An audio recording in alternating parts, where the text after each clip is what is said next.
Okay, everybody, my name is Coach Max. For those of you that don't know me, I specialize in working with individuals to help them build a training practice, regardless of the circumstance. Injury, disability, or just not being able to get one to stick. So, our workout for today, we have a 3-round interval workout, 2 pieces. Start out with 1 piece, rest a little bit, then hit another piece. Each piece, we start out with some cardio. I'm going to let you pick what you want to do for that. I have some suggestions and quantities for that, but ultimately it's up to you. After that, we're going to do some Olympic lifting work, lunging, squatting work, push-ups, a bunch of stuff. So let's get into it right now. We start out with 3 rounds, 90 seconds of cardio to begin with on this first round. First round, first part. Should read below in the description how this workout flows. We start out with either 75 jumping jacks or 10 to 15 burpees. The idea is to get 90 seconds of cardio. So before you start the workout, test how much you can get done in 90 seconds, and that is what you're going to do. It might be 45 jumping jacks. It might be 5 burpees, depending on what you're doing. No worries. Just find out what 90 seconds of cardio feels like for you. All right. After this, we get 20 clean presses, taking a weight from low to shoulder and pressing it up overhead. One-handed object, two-handed objects, hell, just your hands if that's what you're working on, no problem. 20 of those. Then 20 lunges or squats. If you're working on squats still, that's fine. Then we rest for 2 minutes. After that, 90 more seconds of cardio. Same thing you did on the top of the first piece. Then this time we have 5 reps of push-up plus 2 accessory pieces.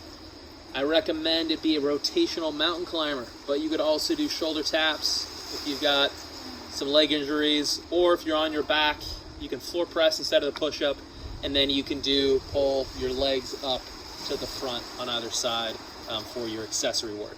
We do that 5 times. And then we do 20 lateral hops, then we repeat that set of 5, then repeat the set of 20, then repeat the set of 5, then take a break for 2 minutes. And then we start back at the top and do that entire thing again and then again for a total of 3 rounds. So let's go over each one of the movements. First off, 90 seconds of cardio. Now, we haven't done jumping jacks in a while. So we're going to do jumping jacks today. These are super hard, especially if you have an ankle issue. They look like this. You can scale them by going wider or more narrow in the jumping jack. You do 75 straight, you're going to be tired. If these don't work for you, your ankles don't work, you have an ankle injury, you can't jump, you're on one leg, or you're an athlete that works out on the ground primarily, no worries. We're just going to do some burpees. So head down to the floor. Head back up, jump up, step down, whatever way you want to do it. These can also be done, of course, in the kneeling position for those burpees, or by using a chair to support yourself for these burpees. What I care about is you just getting 10 of these done.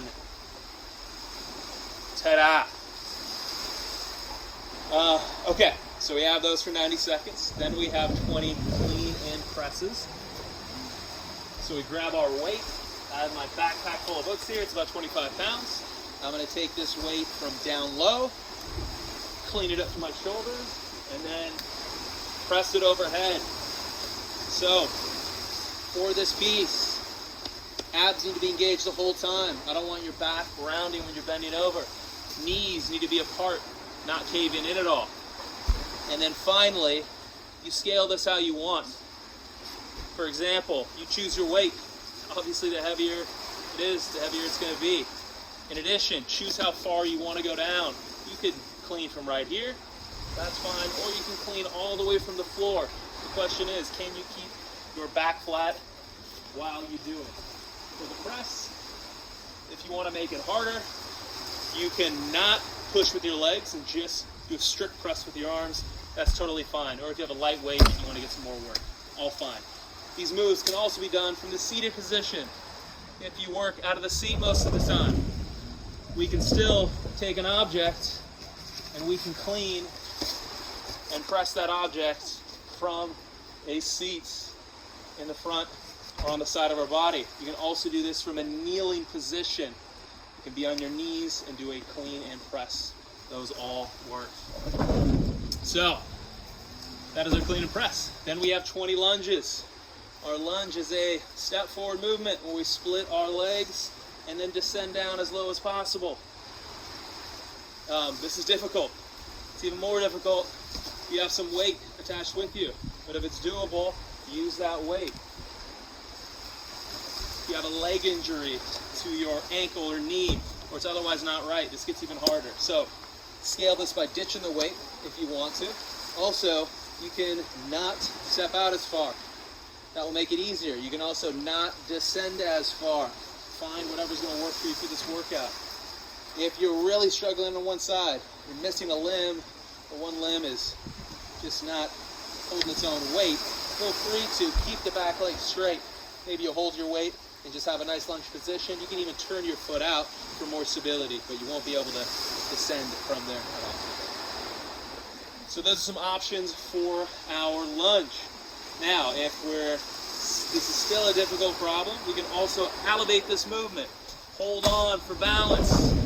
We can do this lunge like this. This works too. You can even hold one hand and have a weight. If balance is just the main issue and not strength, that works out fine. What are we working with? So, and if we're doing lunges on, if we're an athlete that's on the floor, dips is a fine surrogate. We can do a little bit of dips on the floor, or even off-center dips, forward and backwards like this, and forward and backwards like that.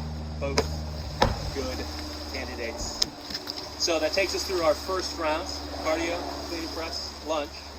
Second rounds, again, we start out with 90-second cardio, so same thing we did before, jumping jacks or burpees. Then after that, 5 reps of 1 push-up plus 2 accessory pieces. So we have our standard push-up. Start here, press down, press back up. We can make this easier by putting our knees on the ground, totally fine. Or elevating the movement, meaning putting your arms on an elevated object like a chair, just as I did with the lunges. After the push-up, you're going to do rotational mountain climbers. Now normally for our mountain climber, we pull our knee up and put it down. Rotational means pulling it all the way to the other arm, and then the other leg all the way to the other arm. If you have a leg injury, this could be tough, but it's also probably really good for you. Now, for some reason, your legs don't work, can't move your legs, shoulder tap is another fine accessory. So I can be here, push up on the knees, shoulder tap after the push-up, totally fine. If we can't do a push-up, maybe we're working with one arm. We can do an elevated push-up with one arm, or we can do a floor press. Totally fine as well. Press from this position, and then we can finish off with pulling the legs up. 1, 2. Totally fine. After the set of 5, so push-up, mountain climber, or accessory, we do 20 lateral hops. So we find a line to jump over. And if you're a badass, an object to jump over. However, if you have a leg injury, I don't recommend using an object unless you have great calf function. Even for me, this becomes more of a high jump, which is not what I'm looking for. I'm looking for a calfy toe jump back and forth like this 20 times. So lateral hop back and forth. You can hop over an object. If you can't jump, a leap is fine. One leg, then the other leg off. And if that's still trouble, big step is fine too. You can obviously hold on to an object if you're struggling with this for balance. If we're on an athlete on the floor, we can do side step with the arms and or legs. So it's lateral step here, lateral step here, lateral step here, lateral step there. That works fine for 20. So we go through that 5 reps, 20 reps, 5 reps, 20 reps, 5 reps. And then we rest again for 2 minutes. So for this workout, everybody's on their own time, on their own clock, because we all take a rest at our own time. I want us all to be relatively in the same ballpark here. So after you run through it once, If you want to shave some reps off, if you're doing it with a group, please shave some reps off. But otherwise, as long as you get your work done, you're fine. I'm about to do this workout in a second, so you'll know exactly how long it takes me. Okay. Oh, and as always, practice these movements now before the workout starts. Know exactly what you're doing, get your equipment set up, and then if you're going to do it with me live or on this video, time to go.